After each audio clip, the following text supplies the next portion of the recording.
Gazette du Togo, une vision sur l'actualité togolaise et sur le monde. Débat sur Métropolis Lomé au premier numéro d'Actu Débat de ce mois d'avril est invité pour vous Mass Savi Carmel, journaliste béninois, journaliste d'investigation.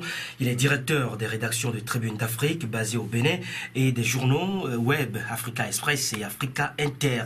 Avec lui, nous allons donc décrypter les grands sujets de l'actualité abordés dans ces rédactions, en particulier ceux portant sur le Togo. Mass Savi Carmel, bonjour. Bonjour. Et Mass, comment se portent vos rédactions Tribune d'Afrique, Africa Express et Africa Inter? C'est pas la grande forme, on n'est pas réautorisé au Togo pour Tribune d'Afrique, on travaille à cela avec Pitam Tchala et toute l'équipe de la RAC. Et donc c'est pas la grande forme, mais moi je veux bien, c'est l'essentiel et toute l'équipe avec. Et bon, on est là, on fait ce qu'on peut en attendant. Heureusement qu'on a le web qui est un relais fondamentalement important et qui permet de, en quelque sorte, d'échapper au traditionnel format papier. Oui, Mass de Tribune d'Afrique, qui est un journal en papier aux journaux web Africa Express et Africa Inter. Qu'est-ce qui justifierait cette mutation ou cette ouverture au web? C'est une adaptation au terrain. Quoi qu'on dise, moi je pense fondamentalement que d'ici 5-10 ans, la presse papier va disparaître. Parce que nos enfants, ils n'auront pas de place pour garder, on n'aura plus de place dans nos voitures, on a trop de soucis, on a trop de problèmes. On n'aura plus le temps de feuilleter parce que bon, la main va être plus digitale. Donc en glissade qu'en feuilletage. Et donc fondamentalement, la presse a l'obligation de s'adapter, n'a pas le choix. Et les réseaux sociaux créent un média spécial, c'est que les récepteurs du média, la cible, qui est le lectorat, est devenu aussi une sorte d'acteur. Et donc ils ne nous lisent pas seulement, ils nous apportent de l'information, ils contribuent, ils débattent. Ils ont avec les smartphones la possibilité d'être parfois même plus actifs et plus rapides que nous. Et donc je pense que fondamentalement, ça va changer la nature même de la presse et nous, on essaie de s'adapter comme on peut. Oui, et journaliste d'investigation connu dans la presse francophone avec une plume souvent très acerbe à l'égard des gouvernants africains, c'est sans doute des risques, Mass.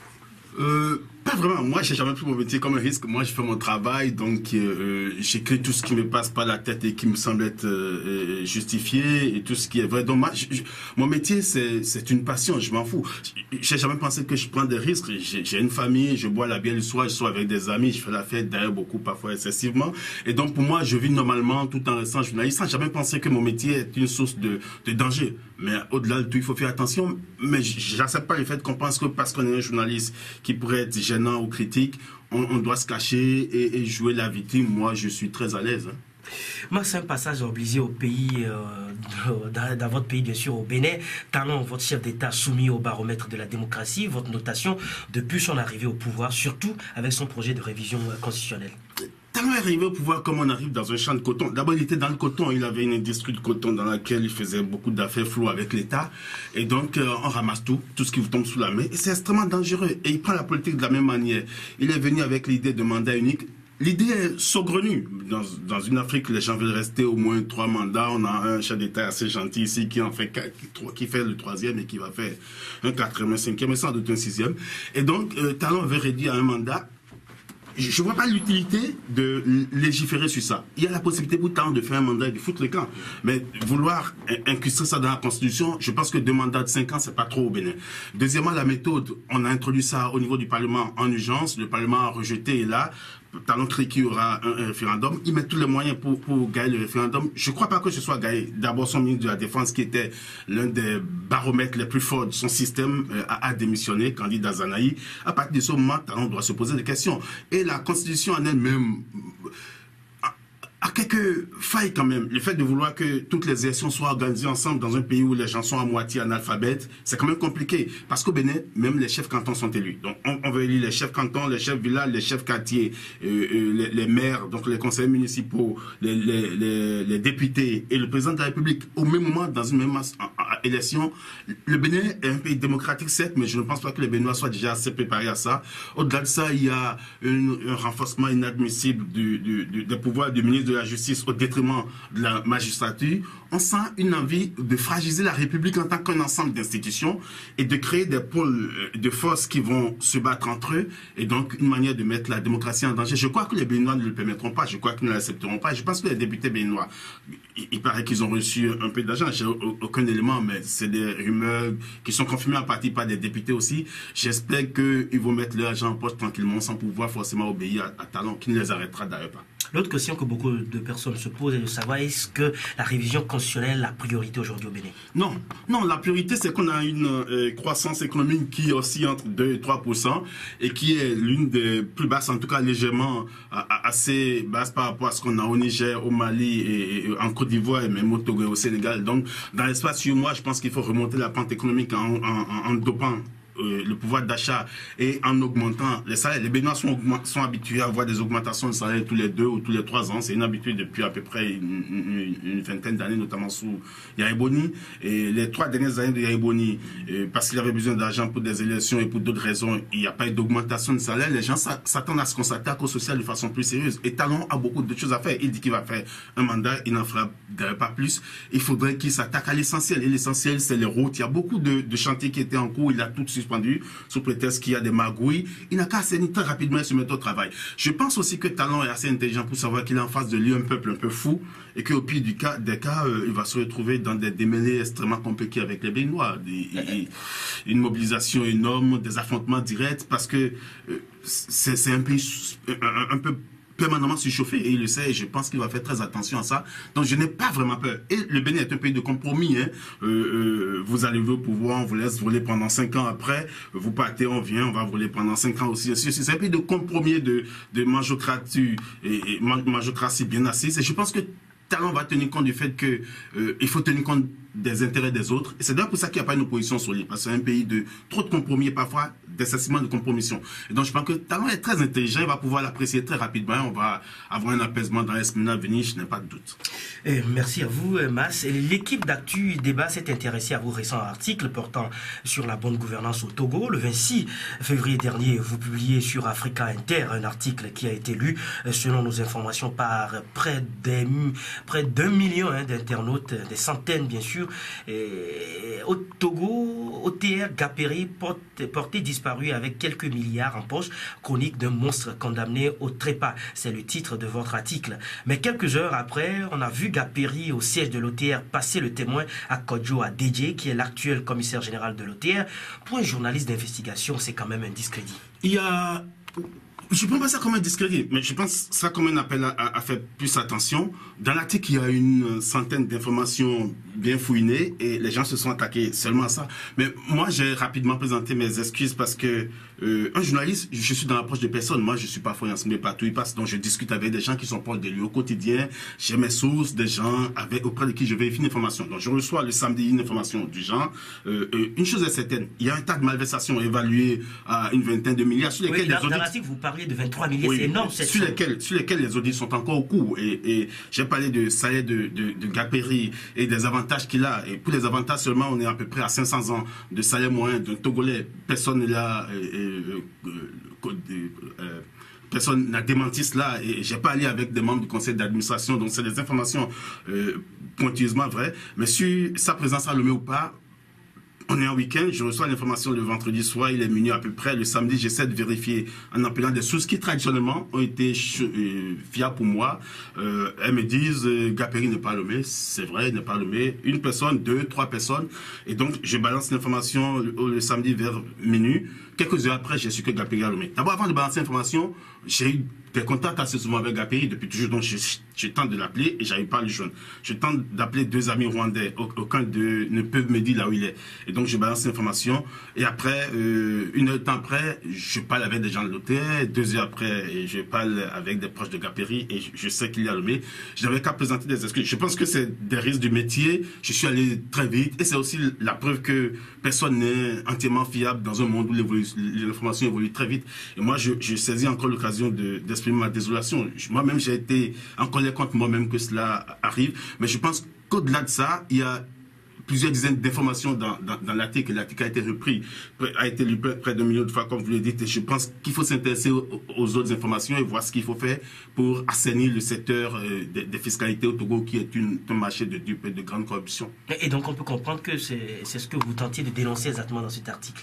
Oui, donc moi j'essaie de mettre en exergue des faits pour que les gens l'utilisent au service de la démocratie. Moi, mon combat, et quoi qu'on dise de journaliste depuis 15 ans à peu près, 16 ans à peu près, a été de contribuer au renforcement de la démocratie parce que j'y crois fermement. Parce que j'ai la chance de naître dans un pays qui est un exemple en Afrique de l'Ouest, le Bénin, et de grandir entre la France et le Bénin. Et donc, dans une culture démocratique où j'ai vu ce que la démocratie peut apporter le positif à la construction de nos nations, et je pense que dans un pays comme le Togo, c'est fondamentalement important.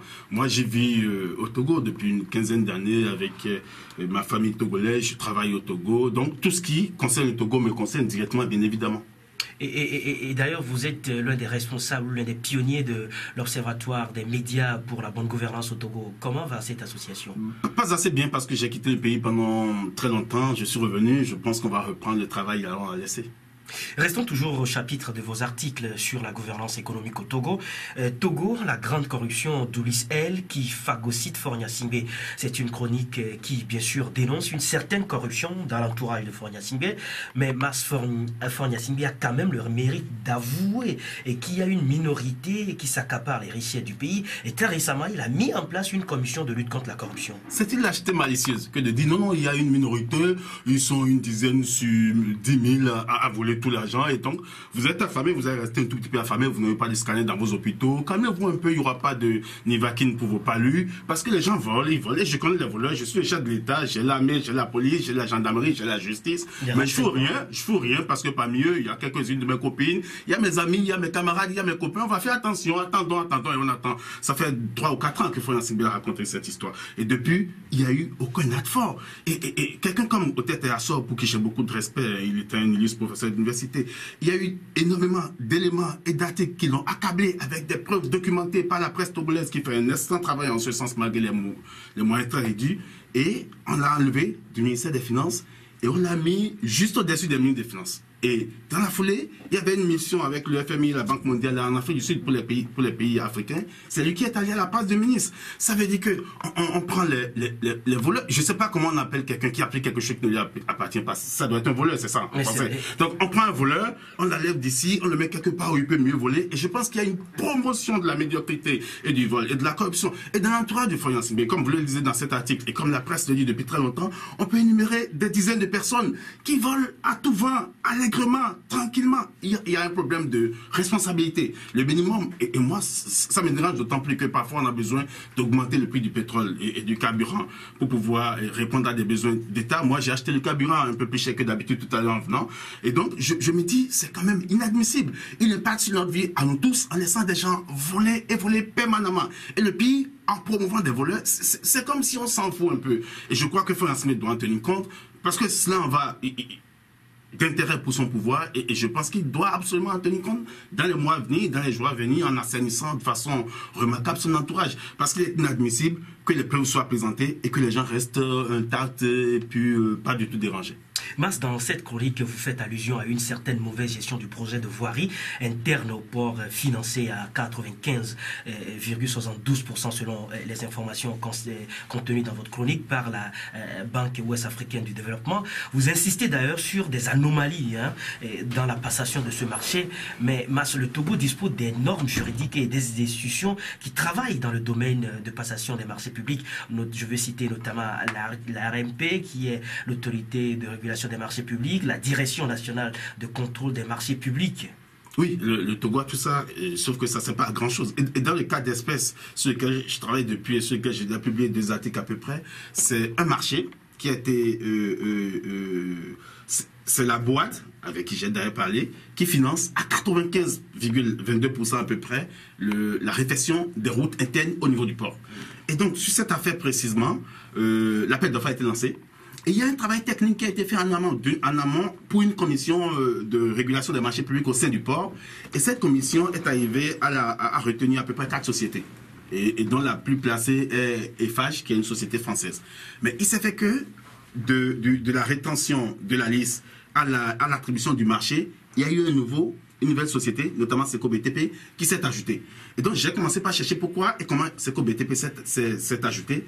Et je suis tombé sur un courrier qui vient de Mme Kassa Traoré, qui est la directrice nationale de contrôle des marchés publics, donc celle qui est chargée de contrôler toutes ces structures-là, qui a demandé expressément à cette commission, via la direction du port, de devoir ajouter le nom de Seco BTP à la liste. Finalement, 30% de l'argent a été versé sur insistance de la direction de contrôle national de contrôle des marchés publics et de la direction du port.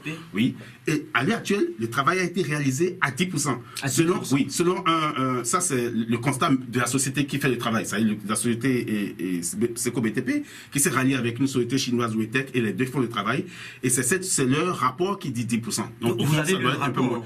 Non, j'ai copié du rapport, je ne l'ai pas lu. J'ai copié du rapport. Et donc, finalement, ça doit être à mon avis entre 6 et 7%. Quand ils disent 10%, on sait un peu comment ça fonctionne. Alors qu'ils ont encaissé 30% de l'argent.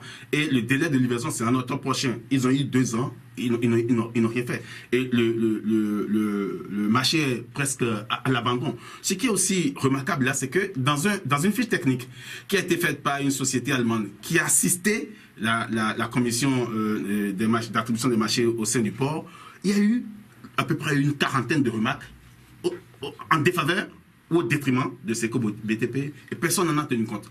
Et donc on s'est rendu compte par exemple que Seco BTP n'a pas les moyens, n'arrive pas à faire le béton adapté pour le travail. Le poste c'est quand même sensible, c'est comme l'aéroport un tout petit peu. On s'est rendu compte que Seco ne peut même pas avoir un directeur coordonnateur du projet. Et finalement, Seco est la principale bénéficiaire, la principale exécutante du marché. Et il a fallu demander à Wetech de mettre un Chinois comme directeur technique qui ne parle pas français. Et donc, c'est extrêmement compliqué. Donc, on est quand même là dans une délinquance financière totalement inadmissible. La banque s'est tue parce qu'elle ne va pas continuer à payer de l'argent. Mais c'est quand même extrêmement grave parce que de l'argent de la banque, de la boîte, c'est ton argent, c'est mon argent, c'est l'argent de tous les ressortissants de l'Afrique de l'Ouest, notamment de l'espace UEMOA. Et qu'il soit géré de cette manière, c'est quand même inquiétant. Ça de quoi inquiéter. Oui, l'actualité politique au Togo, c'est le Ashkroun avec son programme de réparation des victimes, c'est les réformes politiques toujours attendues, c'est les prochaines élections législatives de 2018 et présidentielles de 2020.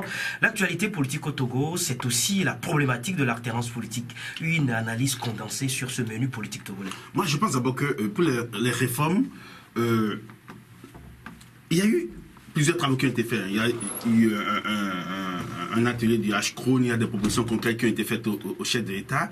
Il y a une hésitation du côté de Florian Singbe à faire les réformes. Moi, j'essaie de le comprendre. Ce n'est pas facile quand on a dirigé avec son père pendant 50 ans de céder la main de cette manière ou de créer les conditions pour céder la main.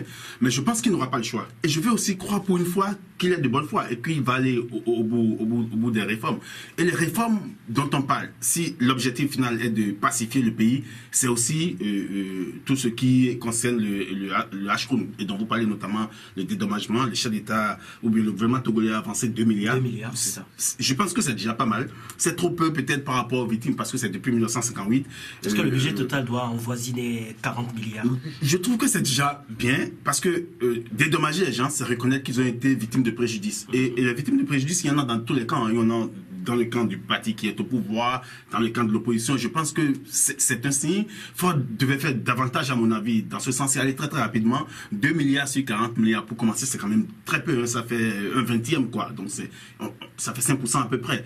C'est trop peu. Et il n'y a pas eu de conditions d'attribution qui a été clairement notifiées pour ces 2 milliards. Et je crains qu'en organisant, par exemple, des cérémonies spirituelles ou religieuses de purification dans les 40 préfectures du Togo. Si dans les 40 préfectures, on commence par acheter 2 ou 3 moutons par préfecture ou quelques canards par préfecture, et quand vous facturez les canards à 40 000 ou à 50 000 ou à 500 000 les moutons, l'argent va finir tout de suite dans les cérémonies. Donc les boucons vont manger ça tout de suite pendant que les victimes prennent encore des séquelles. Et je pense qu'il faut en tenir compte. On peut faire une cérémonie nationale à Lomé pour tout le monde. Et nos ancêtres, ils sont partout. On n'est pas obligé d'aller à la fois à Macédéna ou à Macéda ou à Lomé.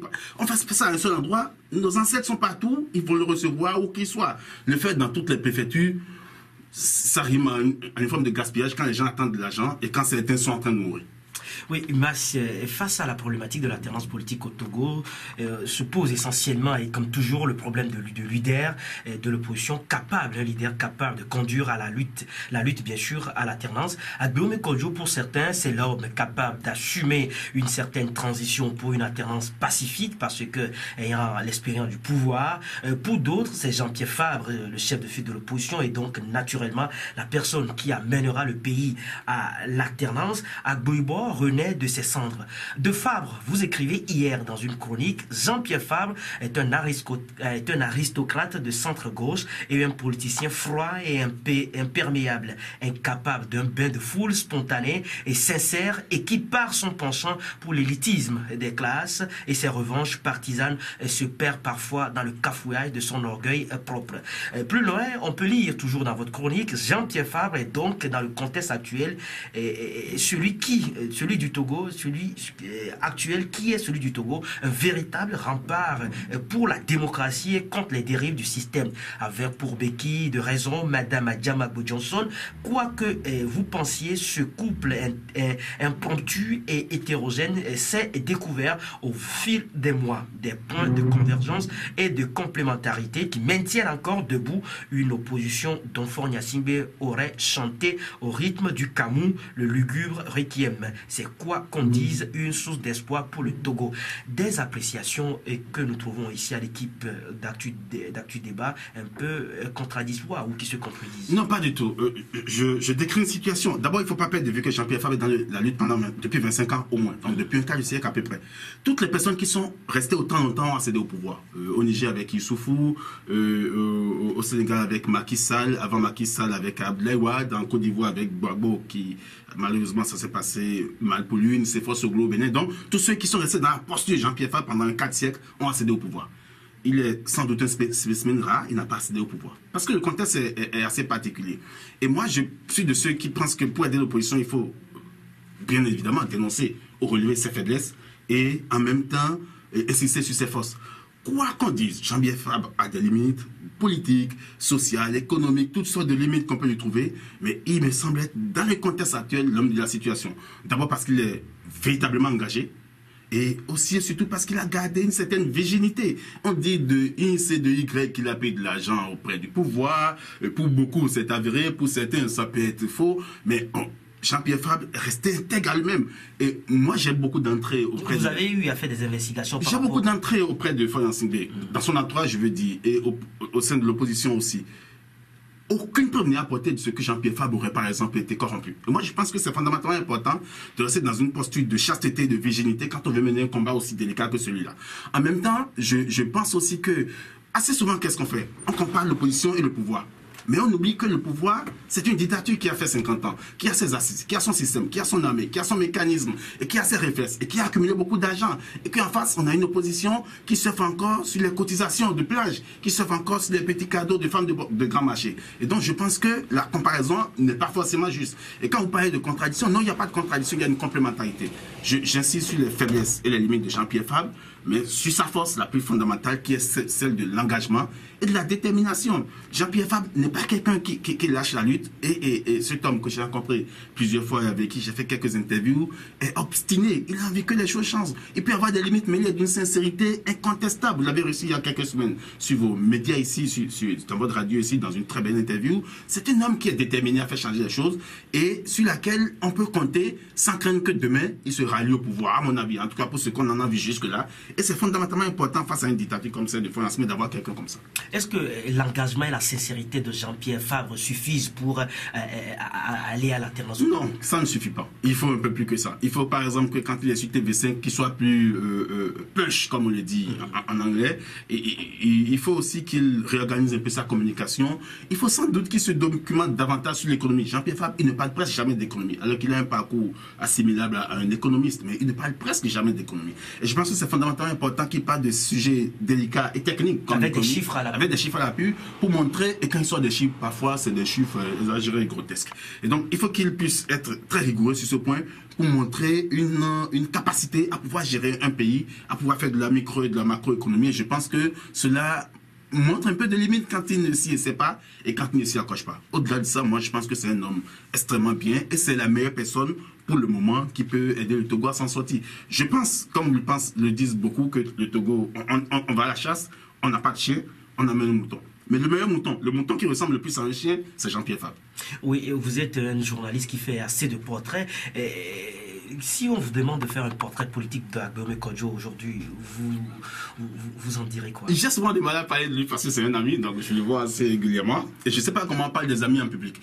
Mais c'est un homme qui est, à mon avis, déjà bien éduqué, je vais dire académiquement, avec un parcours royal, hein, et qui a beaucoup d'expérience. C'est-à-dire que tout ce qui lui manque, tout ce qui manque à son palmarès, c'est d'être président de la République. Il a été tout ce qui reste. Et donc, je pense qu'il a beaucoup d'expérience. Je pense surtout qu'il est un homme de conviction, même si ses positionnements aujourd'hui peuvent ne pas être compris, c'est sa manière de contribuer à une certaine pacification de la situation. Et je pense que si Agbéomé Kodjo était encore à la plage avec le CST ou avec le CAP 2015 à chauffer les muscles, aurait ajouté un peu plus de tension, parce qu'il est d'une capacité d'apaisement verbal remarquable, mais aussi d'une violence vertigineuse. Et donc, je pense que le fait pour lui de se calmer un peu est une trêve dont on peut profiter pour faire des réformes, dont on peut profiter pour avancer. Au-delà du reste, je pense, pour moi qui le vois assez souvent, que c'est un homme qui est d'une compétence incontestable. Et même ces détracteurs, que ce soit au niveau de l'opposition ou du pouvoir, disent, cet homme, c'est un homme unique. C'est comme Edem Kodjo. Une génération en produit un. Et un pays en produit 4 ou 5 en un siècle. Et donc je pense que c'est un homme pour qui on peut continuer à avoir beaucoup de respect et à qui on peut faire confiance en cas de nécessité à pouvoir gérer, je ne dirais pas une certaine transition, mais à pouvoir gérer une certaine situation parce qu'il a l'expérience du pouvoir, parce qu'il sait sur quel bouton appuyer pour avoir ceci ou cela. Et pour ça, moi, j'ai beaucoup de respect pour lui. Sans doute que dans la journée, si j'ai un bouton, je vais boire un café chez lui. Est-ce que vous pensez que le parcours ou le passé politique de Agbéomé Kodjo serait un obstacle pour lui aujourd'hui? Je vois que du côté de l'opposition, on le vomit. Parce qu'il a quitté l'opposition. Moi, je ne veux pas parler de Est-ce qu'il a quitté l'opposition? Parce qu'il a assoupli sa position vis-à-vis du pouvoir. Et parce que l'opposition radicale ou le groupe des 6, on ne le voit pas là-bas. Donc, les gens peuvent interpréter ça comme une trahison. Et moi, je le comprends quand ils disent que c'est une trahison. Mais Agbéomé a fait une expérience avec eux. Et l'expérience n'a pas été judicieuse, compte tenu de l'hégémonie de l'ANC, compte tenu des couacs avec le cas, compte tenu des difficultés qu'il avait avec des gens de l'opposition, et qui sont le reflet et les susceptibilités d'un passé. Parce qu'il a été ministre de l'Intérieur, il a été Premier ministre, il a été président de l'Assemblée nationale, dans un régime que ceux-là ont combattu. Et donc, ça a été difficile de l'accepter. Et du côté du pouvoir aussi, on s'en méfie. À cause de sa pertinence, à cause de son intelligence, à cause de sa capacité de changer la pierre en or. Et donc, ça le met dans une situation pas trop confortable, où il est un peu au milieu avec toutes les capacités, avec toutes les compétences, avec tous les parcours, mais très peu utilisé. L'autre qui renaît de ses cendres, c'est Agbo Ibor, Apollinaire. Vous le rencontrez très souvent également. Oui, je l'ai rencontré une vingtaine de fois, en 2 ans à peu près, à Paris, à la Défense, où il vit en partie, et puis à Lomé assez souvent. C'est quand même impressionnant qu'à 80 ans, c'est pas un ennemi aussi, hein, c'est un ami, qu'à 80 ans, on puisse penser qu'on soit la solution pour un pays comme le Togo, qui a autant de problèmes virils et assez forts, alors qu'on a du mal à se tenir debout. Et je pense que... Vous pensez qu'il se trompe d'époque? Je pense qu'il se trompe de tout. Je pense qu'il a accumulé des illusions et des acrobaties au point où il se retrouve victime de ces cafouillages, de ces confusions, de ces contrariétés aussi et de ces contradictions. On ne peut pas tenir à cet âge, à 80 ans à peu près, hein, et encore faudrait-il voir l'âge juste, peut-être un peu plus. On ne peut pas tenir face à un régime aussi déterminé qui a autant de moyens. Et Agbo Ibor est un sage qui vieillit, qui doit se reposer, qu'on doit consulter quand on en a besoin comme un patriarche, et qui se met dans la danse alors qu'il a du mal à tenir debout. J'ai peur qu'on le retrouve dans un cercueil. Moi, je veux qu'il vive encore quelques temps parce que j'ai toujours eu du plaisir à discuter avec lui. Dans la jeune génération des politiciens aujourd'hui, ou des leaders politiques, qui vous impressionne? Aucun. Aucun. Non, je pense quand même, que parce que la dictature a réussi à étouffer l'intelligence un peu pendant des années et à appauvrir ceux qui peuvent prendre un élan, on les appauvrit pour qu'ils soient dépendants, pour acheter du carburant, ils soient obligés de demander un peu de l'argent à Fort ou à ses poches, ou pour payer les factures de l'électricité, ils soient obligés de tricher. Donc, c'est la précarisation des élites pour les empêcher d'exister. Et à force de le faire pendant 50 ans, moi, je ne vois pas de jeunes qui viennent vraiment, hein, je n'en vois pas. Je pense que la solution la plus cohérente en ce moment, c'est le couple Fab Adjamabo-Johnson qui peut encore faire ce qu'il peut. Avec des moyens, c'est aussi réduit, hein, sinon je ne vois pas de de jeunes qui émergent, même si je suis très sensible à Djeri Tama, qui est un ami et qui essaie de ne pas s'étouffer, mais il ne peut pas faire grand-chose. Et quel avis portez-vous sur l'engagement politique de Djimoré, par exemple? Je l'ai rencontré aussi, quelquefois. Non, je pense que Djimoré, il était dans l'UFC, c'était le bon canal pour lui. Il a été élu grâce à l'UFC et grâce à l'aura de l'UFC dans la région qui est la sienne. Je doute d'ailleurs qu'il puisse être réélu, même si je ne vote pas. Et donc, il a de l'idéal, il a envie de contribuer de façon forte à un changement, mais il est aussi victime de quelques simagrées, notamment de sa revanche par rapport à l'UFC, de sa colère et intempestive parfois nourrie contre le régime, notamment Faure Gnassingbé. C'est un homme qui a été victime d'un système pour lequel il ne s'est pas préparé. On l'a jeté dans un système qui broie tout le monde. Il a tenté de résister et ça l'a broyé. Et je pense aussi que par son parcours, il n'était peut-être pas prêt pour être un ministre de ce niveau. Il s'est retrouvé dans un département très délicat. C'est extrêmement compliqué pour quelqu'un qui n'avait pas une expérience politique par le passé. Mais là, je vois quelqu'un qui montre de la maturité, mais dans le contexte togolais. Moi, je pense qu'il ne faut pas éparpiller les forces. Je pense qu'il faut les concentrer sur ce qui semble capitalement utile et ce qui peut changer quelque chose. Personne dans ce système ne donne de l'insomnie à Faure Gnassingbé si ce n'est Jean-Pierre Fabre. Et je pense qu'il faut davantage aller vers un regroupement autour de Jean-Pierre Fabre.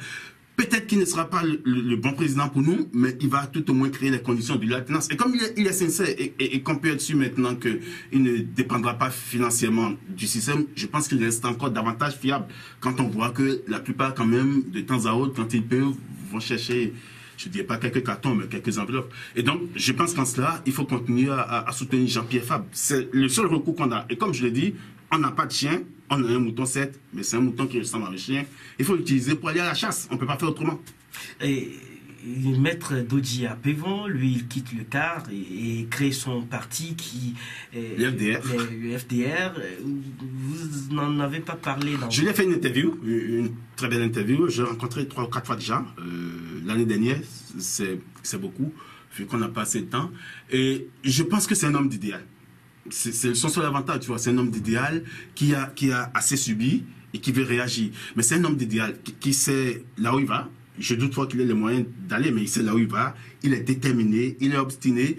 Il n'a pas de casserole. Il n'a pas géré de fonds, il n'a rien géré de public pour avoir des détournements et des casseroles.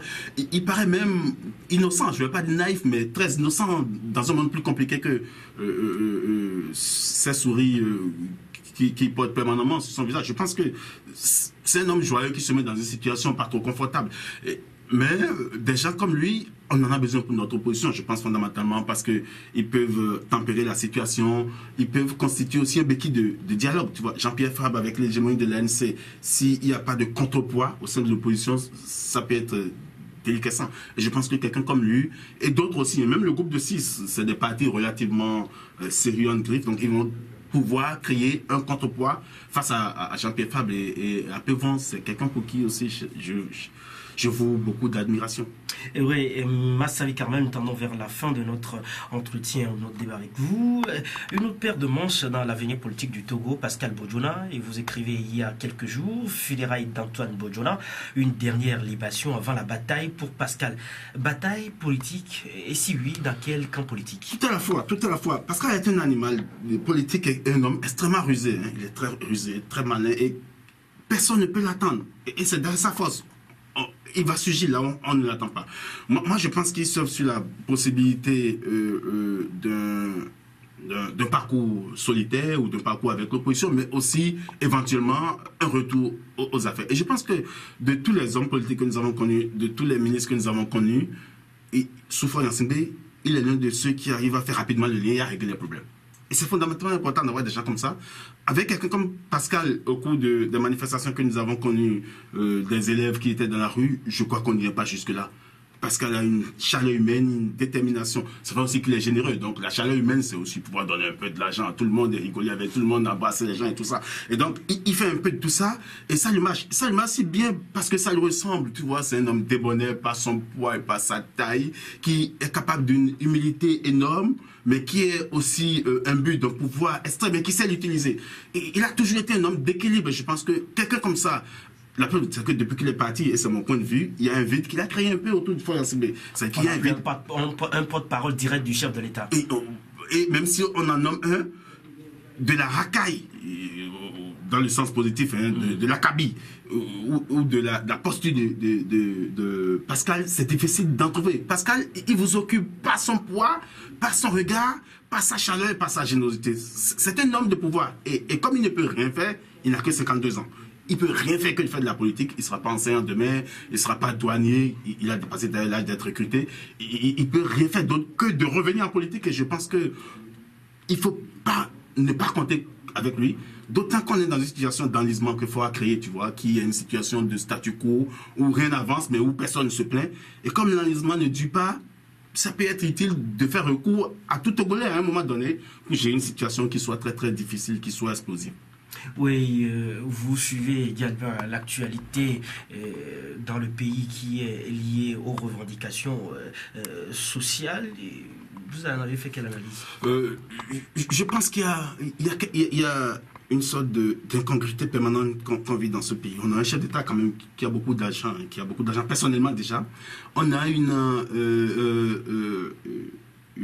un budget qui aurait été élaboré en tenant compte d'un mandat social. Il faut créer tout le temps le mandat social. Dans son discours de fin d'année qu'il a fait avec beaucoup de retard, parce qu'il n'était pas très en forme aussi, hein.